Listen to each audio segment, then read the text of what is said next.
شروع کرتی ہوں اللہ کے نام سے جو نہایت مہربان اور بڑے رحم والا ہے۔ قسم ہے ان ہواؤں کی جو غبار وغیرہ کو اڑاتی ہیں، پھر ان بادلوں کی جو بوجھ کو اٹھاتے ہیں، پھر ان کشتیوں کی جو نرمی سے چلتی ہیں، پھر ان فرشتوں کی جو چیزیں تقسیم کرتے ہیں۔ تم سے جس کا وعدہ کیا جاتا ہے وہ بالکل سچ ہے اور جزا ضرور ہونے والی ہے۔ قسم ہے آسمان کی جس میں رستے ہیں کہ تم لوگ مختلف گفتگو میں ہو، اس سے وہی پھرتا ہے جس کو پھرنا ہوتا ہے۔ غارت ہو جائیں بے سند باتیں کرنے والے جو کہ جہالت میں بھولے ہوئے ہیں، پوچھتے ہیں کہ روز زدہ کب ہوگا، جس دن وہ لوگ آگ پر تپائے جائیں گے۔ اپنی اس سزا کا مزہ چکھو جس کی تم جلدی مچایا کرتے تھے۔ بے شک متقی لوگ بہشتوں اور چشموں میں ہوں گے، ان کے رب نے ان کو جو عطا کیا ہوگا وہ اس کو لے رہے ہوں گے۔ وہ لوگ اس کے قبل نیکوکار تھے، وہ لوگ رات کو بہت کم سوتے تھے اور آخری شب میں استغفار کیا کرتے تھے، اور ان کے مال میں سوالی اور غیر سوالی کا حق تھا، اور یقین لانے والوں کے لیے زمین میں بہت سی نشانیاں ہیں، اور خود تمہاری ذات میں بھی تو کیا تم کو دکھلائی نہیں دیتا، اور تمہارا رزق اور جو تم سے وعدہ کیا جاتا ہے سب آسمان میں ہے۔ تو قسم ہے آسمان اور زمین کی کہ پروردگار کی وہ برحق ہے جیسا تم باتیں کر رہے ہو۔ کیا ابراہیم کے معزز مہمانوں کی حکایت آپ تک پہنچی ہے؟ جبکہ وہ ان کے پاس آئے پھر ان کو سلام کیا، اور ابراہیم نے بھی کہا سلام، انجان لوگ ہیں۔ پھر اپنے گھر کی طرف چلے اور ایک فربہ بچڑا لائے اور اس کو ان کے پاس لا کر رکھا، کہنے لگے کہ آپ لوگ کھاتے کیوں نہیں؟ تو ان سے دل میں خوفزدہ ہوئے۔ انہوں نے کہا تم ڈرو مت، اور ان کو ایک فرزند کی بشارت دی جو بڑا عالم ہوگا۔ اتنے میں ان کی بیوی بولتی پکارتی آئی، پھر ماتھے پر ہاتھ مارا اور کہنے لگی دھڑیا وانج۔ فرشتے کہنے لگے کہ تمہارا پروردگار نے ایسا ہی فرمایا ہے، کچھ شک نہیں کہ وہ بڑا حکمت والا جاننے والا ہے۔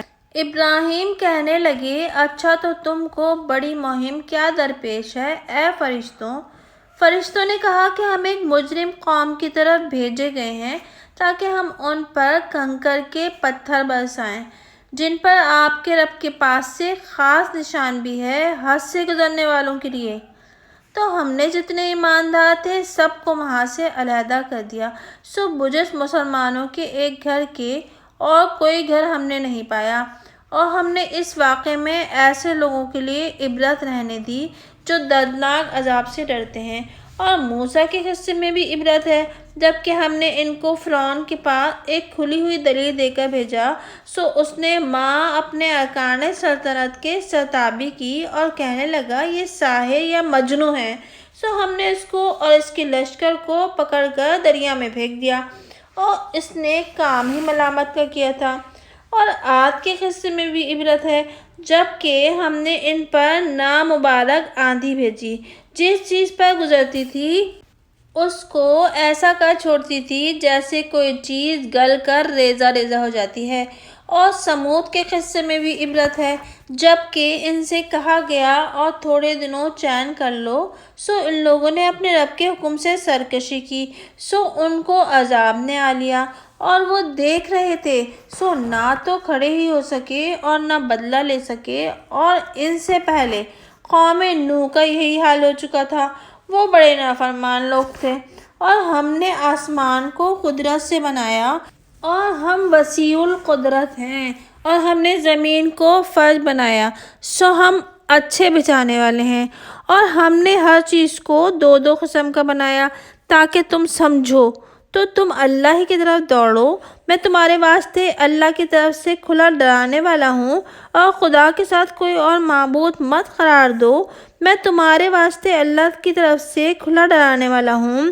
اسی طرح جو لوگ ان سے پہلے ہو گزرے ہیں، ان کے پاس کوئی پیغمبر ایسا نہیں آیا جس کو انہوں نے ساحر یا مجنون نہ کہا ہو، کیا اس بات کی ایک دوسرے کو وصیت کرتے چلے آئے تھے، بلکہ سب کے سب سرکش لوگ ہیں، سو آپ ان کی طرف سے التفات نہ کیجیے، کیونکہ آپ پر کسی طرح کا الزام نہیں، اور سمجھاتے رہیے، کیونکہ سمجھانا ایمان والوں کو نفع دے گا۔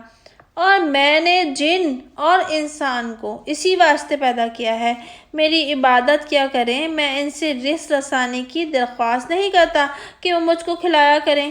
اللہ خود ہی سب کو رزق پہنچانے والا ہے، قوت والا، نہایت ہی قوت والا ہے۔ تو ان ظالموں کی بھی باری ہے، جیسے ان کے ہم مشربوں کی باری تھی، سو مجھ سے جلدی طلب نہ کریں۔